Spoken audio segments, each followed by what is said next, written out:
Student, एक बार आप सभी का फिर से grand welcome in my online chemistry class, and today we are going to explain a very important topic from colligative properties, and that is depression of freezing point. आज हम लोग पढ़ने वाले हैं डिप्रेशन ऑफ फ्रीजिंग पॉइंट। तो इसमें definition पहले लिख लो।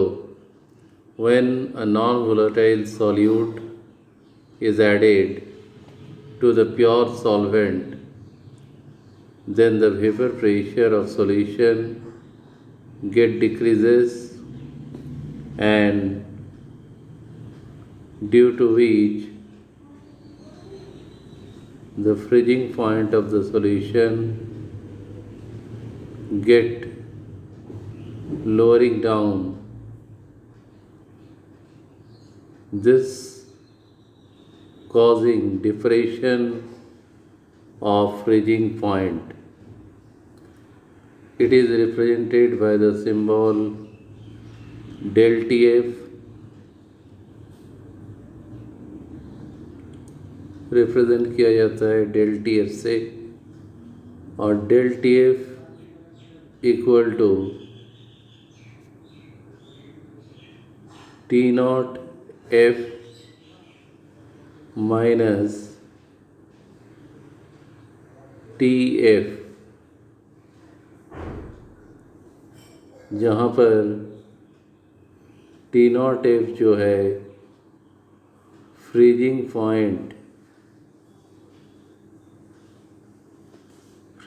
पॉइंट ऑफ प्योर सॉल्वेंट, और TF जो है that is freezing point of solution. TF को लिखेंगे freezing point of solution, and del TF represent the depression of freezing point.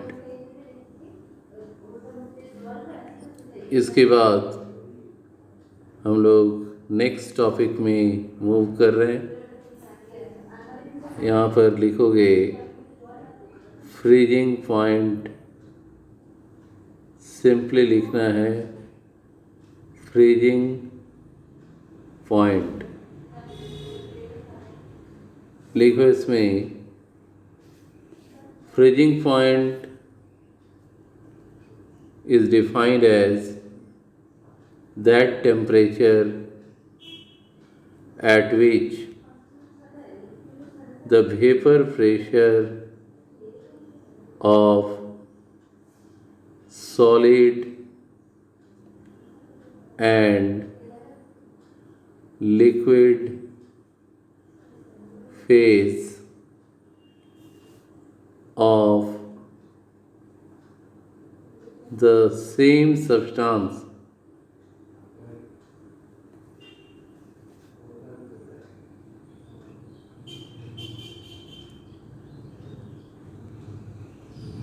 is identical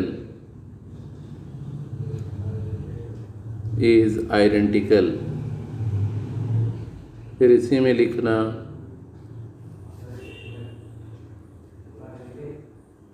different liquids have different magnitude of vapor pressure, therefore their freezing point will be also different. अब next हम लोग करेंगे graphical representation of depression of freezing point. इसको हम लोग इस तरीके से ग्राफ के फॉर्म में देखेंगे। ध्यान से देखो कि कैसे ये बनेगा।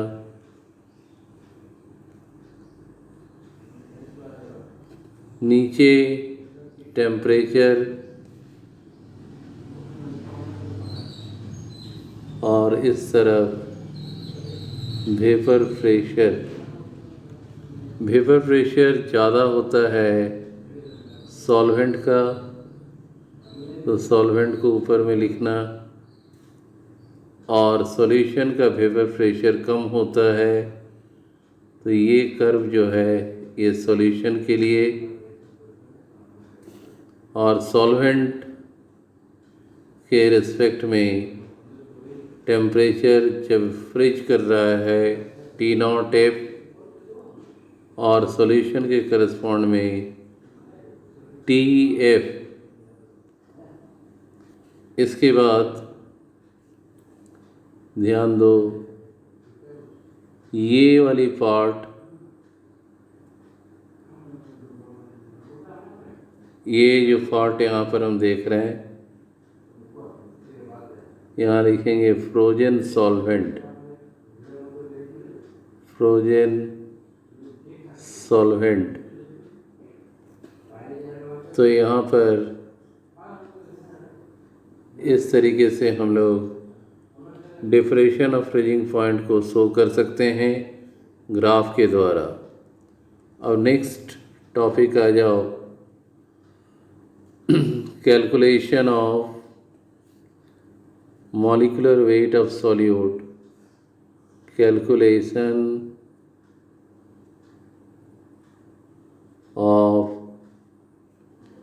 molecular weight of solute by diffraction of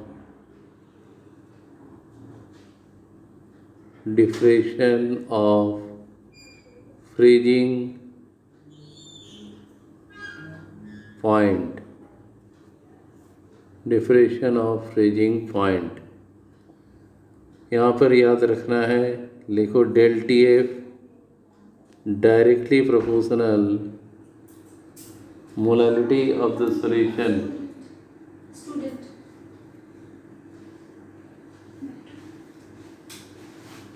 molality of the solution. इसको इक्वेशन 1 कर दो, और फिर del TF equal to KFM, this is equation number 2। अब इसको हम लोग करेंगे डेल TF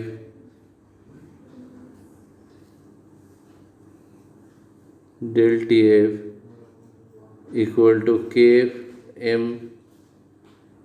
KF मोलालिटी का formula WV into 1000 by MB into WA, और यहाँ से MB को फाइंड आउट कर लेंगे, KF into WV into 1000 divide by del TF into WA। तो ये लास्ट का जो फॉर्मूला है that is used to calculate molecular weight of the solute. तो आज की क्लास में हम लोग यहीं तक करेंगे। नेक्स्ट क्लास में ऑस्मोसिस एंड ऑस्मोटिक प्रेशर।